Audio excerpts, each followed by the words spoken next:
छठा अध्याय परीक्षित की परम गति, जन्मेजय का सर्वसत्र और वेदों के शाखा भेद। सूर्य जी कहते हैं, सोनकादि ऋषियों, व्यास नंदन श्री सुखदेव मुनि समस्त चराचर जगत को अपनी आत्मा के रूप में अनुभव करते हैं और व्यवहार में सबके प्रति समदृष्टि रखते हैं। भगवान के शरणागत एवं उनके द्वारा सुरक्षित राजऋषि परीक्षित ने उनका संपूर्ण उपदेश बड़े ध्यान से श्रवण किया। अब वे सिर झुकाकर उनके चरणों के तनिक और पास खिसक आए और अंजलि बांधकर उनसे यह प्रार्थना करने लगे। राजा परीक्षित ने कहा, भगवान आप करुणा के मूर्तिमान स्वरूप हैं। आपने मुझ पर परम कृपा करके अनादि अनंत एक रस सत्य भगवान श्री हरि के स्वरूप और लीलाओं का वर्णन किया है। अब मैं आपकी कृपा से परम अनुग्रहित और कृतकृत्य हो गया हूँ। संसार के प्राणी अपने स्वार्थ और परमार्थ के ज्ञान से शून्य हैं और विभिन्न प्रकार के दुखों के दावानल से दग्ध हो रहे हैं। उनके ऊपर भगवान में महात्माओं का अनुग्रह होना कोई नई घटना अथवा आश्चर्य की बात नहीं है, यह तो उनके लिए स्वाभाविक ही है। मैंने और मेरे साथ और भी बहुत से लोगों ने आपके मुखारविंद से इस श्रीमद्भागवत महापुराण का श्रवण किया है। इस पुराण में पद पद पर भगवान श्री हरि के उस स्वरूप और उन लीलाओं का वर्णन हुआ है जिसके गान में बड़े बड़े आत्माराम पुरुष रमते रहते हैं। भगवान आपने मुझे अभय पद का ब्रह्म और आत्मा की एकता का साक्षात्कार करा दिया है। अब मैं परम शांति स्वरूप ब्रह्म में स्थित हूँ। अब मुझे तक्षक आदि किसी भी मृत्यु के निमित्त से अथवा दल के दल मृत्युओं से भी भय नहीं है। मैं अभय हो गया हूँ। ब्राह्मण, अब आप मुझे आज्ञा दीजिए कि मैं अपनी वाणी बंद कर लूं, मौन हो जाऊं और साथ ही कामनाओं के संस्कार से भी रहित चित्त को इंद्रियातीत परमात्मा के स्वरूप में विलीन करके अपने प्राणों का त्याग कर दूं। आपके द्वारा उपदेश किए हुए ज्ञान और विज्ञान में परिनिष्ठित हो जाने से मेरा अज्ञान सर्वदा के लिए नष्ट हो गया। आपने भगवान के परम कल्याण में स्वरूप का मुझे साक्षात्कार करा दिया है। सूर्य जी कहते हैं, सोनकादि ऋषियों, राजा परीक्षित ने भगवान श्री सुखदेव जी से इस प्रकार कहकर बड़े प्रेम से उनकी पूजा की। अब वे परीक्षित से विदा लेकर समागत त्यागी महात्माओं भिक्षुओं के साथ वहां से चले गए। राजर्षि परीक्षित ने भी बिना किसी बाह्य सहायता के स्वयं ही अपने अंतरात्मा को परमात्मा के चिंतन में समाहित किया और ध्यान मग्न हो गए। उस समय उनका श्वास प्रश्वास भी नहीं चलता था। ऐसा जान पड़ता था मानो कोई वृक्ष का ठूंठ हो। उन्होंने गंगा जी के तट पर कुशों को इस प्रकार बिछा रखा था जिसमें उनका अग्रभाग पूर्व की ओर हो और उन पर स्वयं उत्तर मुंह होकर बैठे हुए थे। उनकी आसक्ति और संशय तो पहले ही मिट चुके थे। अब वे ब्रह्म और आत्मा की एकता रूप महायोग में स्थित होकर ब्रह्म स्वरूप हो गए। सोनकादि ऋषियों, मुनि कुमार श्रृंगी ने क्रोधित होकर परीक्षित को शाप दे दिया था।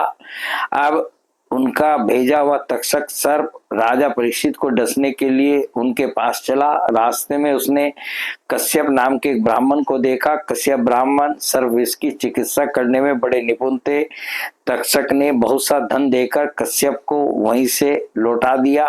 उन्हें राजा के पास न जाने दिया और स्वयं ब्राह्मण के रूप में छिपकर, क्योंकि वह इच्छानुसार रूप धारण कर सकता था, राजा परीक्षित के पास गया और उन्हें डस लिया।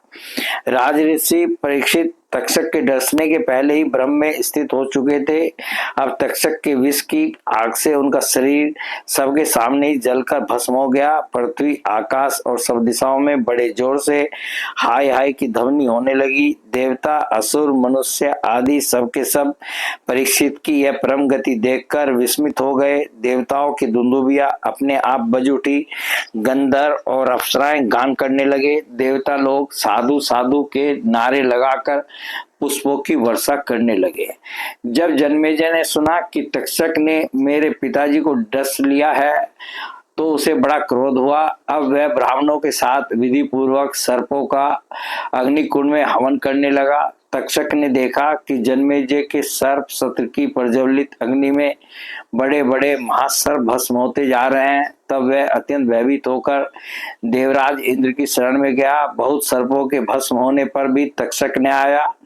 यह देखकर परीक्षित नंदन राजा जन्मेजय ने ब्राह्मणों से कहा कि ब्राह्मणों, अब तक सर्पाधम तक्षक क्यों नहीं भस्म हो रहा है? ब्राह्मणों ने कहा, राजेंद्र, तक्षक इस समय इंद्र की शरण में चला गया है और वे उसकी रक्षा कर रहे हैं। उन्होंने ही तक्षक को स्तंभित कर दिया है, इसी से वह अग्निकुंड में गिरकर भस्म नहीं हो रहा है। परीक्षित नंदन जन्मेजय बड़े ही बुद्धिमान और वीर थे। उन्होंने ब्राह्मणों की बात सुनकर ऋतुजों से कहा कि ब्राह्मणों, आप लोग इंद्र के साथ तक्षक को क्यों नहीं अग्नि में गिरा देते? जन्मेजय की बात सुनकर ब्राह्मणों ने उस यज्ञ में इंद्र के साथ तक्षक का अग्निकुंड में आह्वान किया। उन्होंने कहा, रे तक्षक, तू मरुदगण के सहचर इंद्र के साथ इस अग्निकुंड में शीघ्र आ पड़। जब ब्राह्मणों ने इस प्रकार आकर्षण मंत्र का पाठ किया, तब तो इंद्र अपने स्थान स्वर्गलोक से विचलित हो गए। विमान पर बैठे हुए इंद्र तक्षक के साथ ही बहुत घबरा गए और उनका विमान भी चक्कर काटने लगा। अंगिरा नंदन बृहस्पति जी ने देखा कि आकाश से देवराज इंद्र विमान और तक्षक के साथ अग्निकुंड में गिरे जा रहे हैं। तब उन्होंने राजा जन्मेजय से कहा, नरेंद्र, सर्पराज तक्षक को मार डालना आपके योग्य काम नहीं है। यह अमृत पी चुका है, इसलिए यह अजर और अमर है। राजन, जगत के प्राणी अपने अपने कर्म के अनुसार ही जीवन, मरण और मरणोत्तर गति प्राप्त करते हैं। कर्म के अतिरिक्त और कोई भी किसी को सुख दुख नहीं दे सकता। जन्मेजय, यूं तो बहुत से लोगों की मृत्यु सांप, चोर, आग, बिजली आदि से तथा भूख, प्यास, रोग आदि निमित्तों से होती है, परंतु यह तो कहने की बात है। वास्तव में सभी प्राणी अपने प्रारब्ध कर्म का ही उपभोग करते हैं। राजन, तुमने बहुत से निरपराध सर्पों को जला दिया है। इस अभिचार यज्ञ का फल केवल प्राणियों की हिंसा ही है, इसलिए इसे बंद कर देना चाहिए, क्योंकि जगत के सभी प्राणी अपने अपने प्रारब्ध कर्म का ही भोग कर रहे हैं। सूत जी कहते हैं, शौनकादि ऋषियों, महर्षि बृहस्पति जी की बात का सम्मान करके जन्मेजय ने कहा कि आपकी आज्ञा सिरोधारी है। उन्होंने सर्प सत्र बंद कर दिया और देवगुरु बृहस्पति जी की विधि पूर्वक पूजा की। ऋषिगण, जिससे विद्वान ब्राह्मण को भी क्रोध आया, राजा को साप हुआ, मृत्यु हुई, फिर जन्मेजय को क्रोध आया, सर्प मारे गए। यह वही भगवान विष्णु की महामाया है, यह अनिवर्चनीय है। इसी से भगवान के स्वरूपभूत जीव क्रोध आदि गुण वृत्तियों के द्वारा शरीरों में मोहित हो जाते हैं, एक दूसरे को दुख देते और भोगते हैं और अपने प्रयत्न से इसको निवृत्त नहीं कर सकते। विष्णु भगवान के स्वरूप का निश्चय करके उनका भजन करने से ही माया से निवृत्ति होती है, इसलिए उनके स्वरूप का निरूपण सुनो। यह दम्भी है, कपटी है, इत्याकारक बुद्धि में बार बार जो दम्भ कपट का स्फुरन होता है वही माया है। जब आत्मवादी पुरुष आत्मचर्चा करने लगते हैं, तब वह परमात्मा के स्वरूप में निर्भय रूप से प्रकाशित नहीं होता, किंतु भयभीत होकर अपना मोह आदि कार्य न करती हुई किसी प्रकार रहती है। इस रूप में उसका प्रतिपादन किया गया है। माया के आश्रित नाना प्रकार के विवाद मतवाद भी परमात्मा के स्वरूप में नहीं है, क्योंकि वे विशेष विषयक हैं और परमात्मा निर्विशेष है। केवल वाद विवाद की तो बात ही क्या, लोक परलोक के विषयों के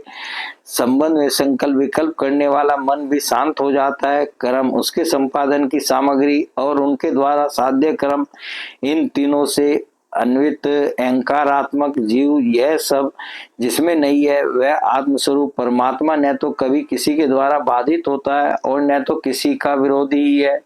जो पुरुष उस परम पद के स्वरूप का विचार करता है, वह मन की मायामयी लहरों, अहंकार आदि का बाध करके स्वयं अपने आत्मस्वरूप में विहार करने लगता है। जो मुमुक्षु एवं विचारशील पुरुष परम पद के अतिरिक्त वस्तु का परित्याग करते हुए नेति नेति के द्वारा उसका निषेध करके ऐसी वस्तु प्राप्त करते हैं जिसका कभी निषेध नहीं हो सकता और न तो कभी त्यागी, वही विष्णु भगवान का परम पद है।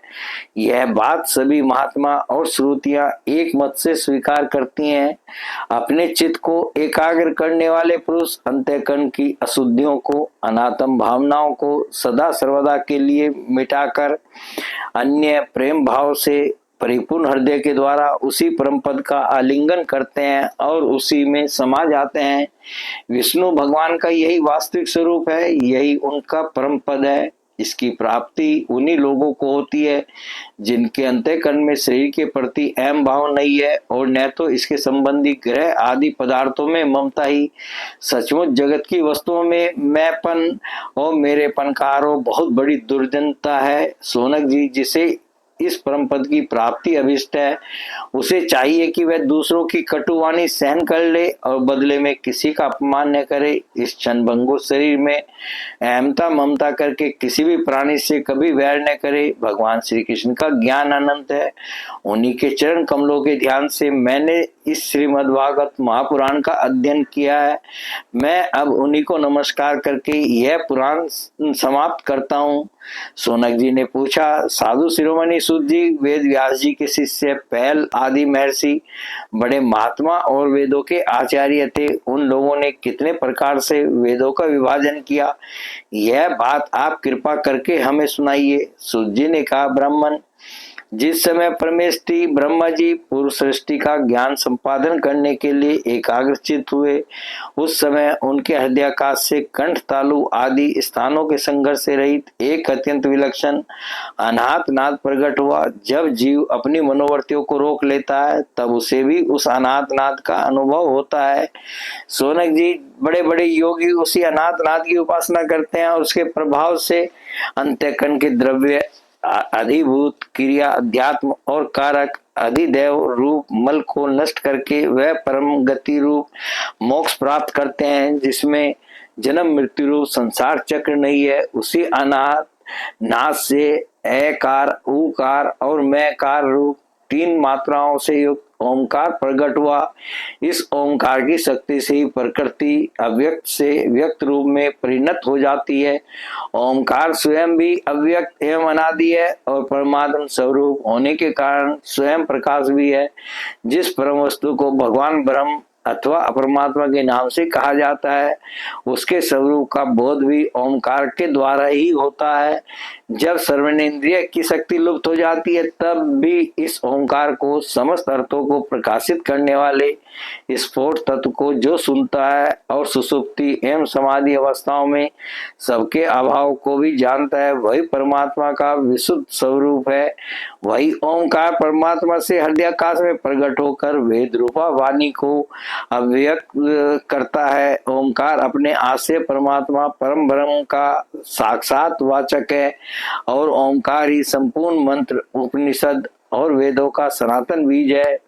सोनक जी, ओंकार के 3 वर्ण है, ए उ और मैं। ये तीनों वर्ण सत रज तम इन 3 गुणों, ऋक यजु साम इन 3 नामों, भू भुव स्व इन 3 अर्थों और जागृत सपन सुसुप्ति इन 3 वृत्तियों के रूप में 3 की संख्या वाले भावों को धारण करते हैं। इसके बाद सर्वशक्तिमान ब्रह्मा जी ने ओंकार से ही अंतस्थ यह उष्म से है सौर ऐसे औ तक स्पर्श कैसे मैं तक तथा हर्ष और दीर्घ आदि लक्षणों से युक्त अक्षर सामान्य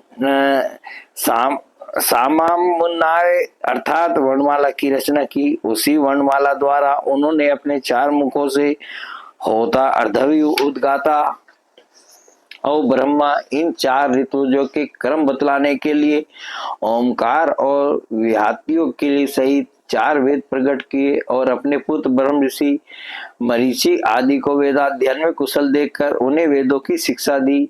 वे सभी जब धर्म का उपदेश करने में निपुण हो गए तब उन्होंने अपने पुत्रों को उनका अध्ययन कराया। तदंतर उन्हीं लोगों के नैष्ठिक ब्रह्मचारी शिष्य प्रशिष्यों के द्वारा चारों युगों में सांप्रदाय के रूप में वेदों की रक्षा होती रही। द्वापर के अंत में महर्षियों ने उनका विभाजन भी किया। जब ब्रह्मवेता ऋषियों ने देखा कि समय के फेर से लोगों की आयु शक्ति और बुद्धि क्षीण हो गई है तब उन्होंने अपने हृदय देश में विराजमान परमात्मा की प्रेरणा से वेदों के अनेकों विभाग कर दिए। सोनक जी, इस वैवस्वत मनवंतर में भी ब्रह्मा शंकर आदि लोकपालों की प्रार्थना से अखिल विश्व के जीवनदाता भगवान ने धर्म की रक्षा के लिए महर्षि पाराशर द्वारा सत्यवती के गर्भ से अपने अंशांश कला स्वरूप व्यास के रूप में अवतार ग्रहण किया है। परम भाग्यवान सोनक जी, उन्होंने ही वर्तमान युग में वेद के 4 विभाग किए हैं।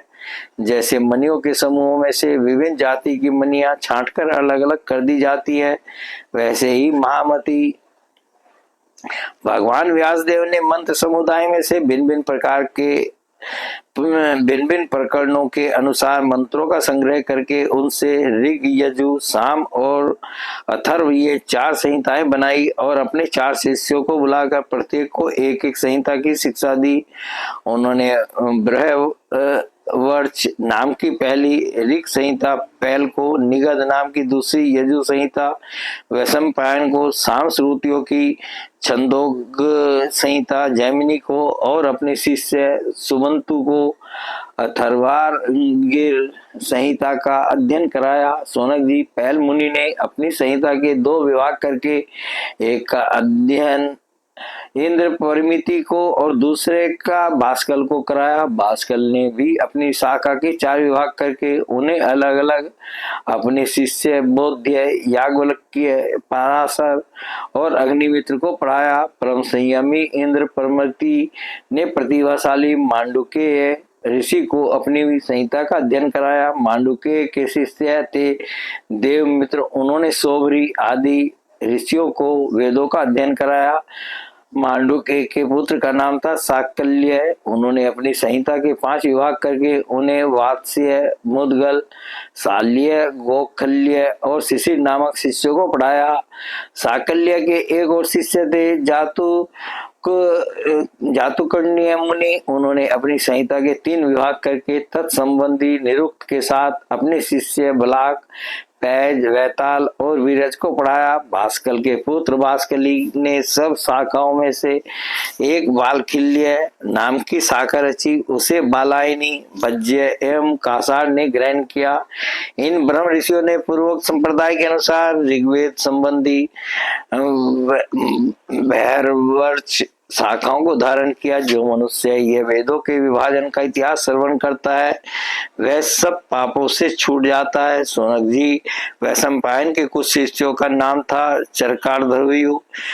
इन लोगों ने अपने गुरुदेव के ब्रह्म हत्या जनित पाप का प्रायश्चित करने के लिए एक व्रत का अनुष्ठान किया, इसलिए इनका नाम चरकार्दवीयु पड़ा। वैशंपायन के एक शिष्य याज्ञवल्क्य मुनि भी थे, उन्होंने अपने गुरुदेव से कहा, आओ भगवान, ये चरकार्दवीयु ब्राह्मण तो बहुत ही थोड़ी शक्ति रखते हैं, इनके ब्रह्म व्रत पालन से लाभ ही कितना है। मैं आपके प्रायश्चित के लिए बहुत ही कठिन तपस्या करूं। याज्ञवल्क्य मुनि की यह बात सुनकर वैशंपायन मुनि को क्रोध आ गया। उन्होंने कहा, बस बस चुप रहो, तुम्हारे जैसे ब्राह्मणों का अपमान करने वाले शिष्य की मुझे कोई आवश्यकता नहीं है। देखो, अब तक तुमने मुझसे जो कुछ अध्ययन किया है उसका शीघ्र से शीघ्र त्याग कर दो और यहाँ से चले जाओ। याज्ञवल्क्य जी देवरात के पुत्र थे, उन्होंने गुरु जी की आज्ञा पाते ही उनके पढ़ाए हुए यजुर्वेद का वमन कर दिया और वे वहां से चले गए। जब मुनियों ने देखा कि याज्ञवल्क्य ने तो यजुर्वेद का वमन कर दिया, तब उनके चित्त में इस बात के लिए बड़ा लालच हुआ कि हम लोग किसी प्रकार इसको ग्रहण कर ले, परंतु ब्राह्मण होकर उगले हुए मंत्रों को ग्रहण करना अनुचित है। ऐसा सोचकर वे तीतर बन गए और उस संहिता को चुग लिया। इसी से यजुर्वेद की वह परम रमणीय शाखा तैत्तिरीय के नाम से प्रसिद्ध हुई। सोनक जी, अब याज्ञवल्क्य ने सोचा कि मैं ऐसी श्रुतियां प्राप्त करूं जो मेरे गुरु जी के पास भी न हो। उसके लिए मैं सूर्य भगवान का उपस्थान करने लगे। याज्ञवल्क्य जी इस प्रकार उपस्थान करते हैं, मैं ओमकार स्वरूप भगवान सूर्य को नमस्कार करता हूँ। आप संपूर्ण जगत के आत्मा और काल स्वरूप हैं। ब्रह्मा से लेकर तृण पर्यंत जितने भी जरायुज, अंडज, स्वेदज और उद्भिज 4 प्रकार के प्राणी हैं, उन सबके हृदय देश में और बाहर आकाश के समान व्याप्त रहकर भी आप उपाधि के धर्मों से असंग रहने वाले अद्वितीय भगवान ही हैं। आप ही क्षण, लव, निमेष आदि अवयवों से संगठित संवत्सरों के द्वारा एवं जल के आकर्षण विकर्षण आदान प्रदान के द्वारा समस्त लोगों की जीवन यात्रा चलाते हैं। प्रभु, आप समस्त देवताओं में श्रेष्ठ हैं। जो लोग प्रतिदिन तीनों समय वेद विधि से आपकी उपासना करते हैं, उनके सारे पाप और दुखों के बीजों को आप भस्म कर देते हैं। सूर्य देव, आप सारी सृष्टि के मूल कारण एवं समस्त ईश्वर के स्वामी हैं, इसलिए हम आपके इस तेजो में मंडल का पूरी एकाग्रता के साथ ध्यान करते हैं। आप सबके आत्मा और अंतर्यामी हैं। जगत में जितने चराचर प्राणी हैं सब आपके ही आश्रित हैं। आप ही उनके अचेतन मन, इंद्रिय और प्राणों के प्रेरक हैं। यह लोग प्रतिदिन अंधकार रूप अजगर के विकराल मुंह में पड़कर अचेत और मुर्दा सा हो जाता है। आप परम कल्याण करुणा स्वरूप हैं, इसलिए कृपा करके अपनी दृष्टि मात्र से ही इसे सचेत कर देते हैं और परम कल्याण के साधन समय समय के धर्म स्थानों में लगाकर आत्मा विमुख करते हैं। जैसे राजा दुष्टों को भयभीत करता हुआ अपने राज्य में विचरण करता है, वैसे ही आप चोर जार आदि दुष्टों को भयभीत करते हुए विचरते रहते हैं। चारों ओर सभी दिक्पाल स्थान स्थान पर अपनी कमल की कली के समान अंजलियों से आपको उपहार समर्पित करते हैं। भगवान आपके दोनों चरण कमल तीनों लोकों के गुरु सदृश महानुभावों से भी वंदित है। मैंने आपके युगल चरण कमलों की इसलिए शरण ली है कि मुझे ऐसे यजुर्वेद की प्राप्ति हो जो अब तक किसी को न मिला हो। सूत जी कहते हैं, सोनकादि ऋषियों, जब याज्ञवल्क्य मुनि ने भगवान सूर्य की इस प्रकार स्तुति की, तब वे प्रसन्न होकर उनके सामने अस्वरूप से प्रकट हुए और उन्हें यजुर्वेद के उन मंत्रों का उपदेश किया जो अब तक किसी को प्राप्त न हुए थे। इसके बाद याज्ञवल्क्य मुनि ने यजुर्वेद के असंख्य मंत्रों से उसकी 15 शाखाओं की रचना की। वही वाजसन ने शाखा के नाम से प्रसिद्ध है। उन्हें कर्ण, माध्यन, दिन आदि ऋषियों ने ग्रहण किया। यह बात मैं पहले ही कह चुका हूँ कि महर्षि श्री कृष्ण ने जैमिनी मुनि को साम संहिता का अध्ययन कराया। उनके पुत्र थे सुमंतु मुनि और पौत्र थे सुनवानु। जैमिनी मुनि ने अपने पुत्र और पौत्र को एक एक संहिता पढ़ाई। जैमिनी मुनि ने के एक शिष्य का नाम था सुकर्मा। वह एक महान पुरुष था। जैसे एक वृक्ष में बहुत सी डालियां होती हैं, वैसे ही सुकर्मा ने सामवेद की 1000 संहिताएं बना दी। सुकर्मा के शिष्य कौशल देश निवासी हिरण्य नाम पौष्यन जी और ब्रह्मवेताओं में श्रेष्ठ आवंत्य ने उन शाखाओं को ग्रहण किया। पौष्यन जी और आवंत्यन के 500 शिष्य थे। वे उत्तर दिशा के निवासी होने के कारण औदिच्य सामवेदी कहलाते थे। उन्हीं को प्राच्य सामवेदी भी कहते हैं। उन्होंने एक एक संहिता का अध्ययन किया। पौष्यन जी के और भी शिष्य थे, लोगाक्षी, मांगली, कुल्य, कुशीद और कुक्षी। इसमें से प्रत्येक ने 100 संहिताओं का अध्ययन किया। हिरण्य नाम का शिष्य था कृत। उसने अपने शिष्यों को 24 संहिताएं पढ़ाई। से संहिताएं परम संयमी अवंत्य ने अपने शिष्यों को दी। इस प्रकार सामवेद का विस्तार हुआ। बोले भगवान श्री कृष्ण की जय।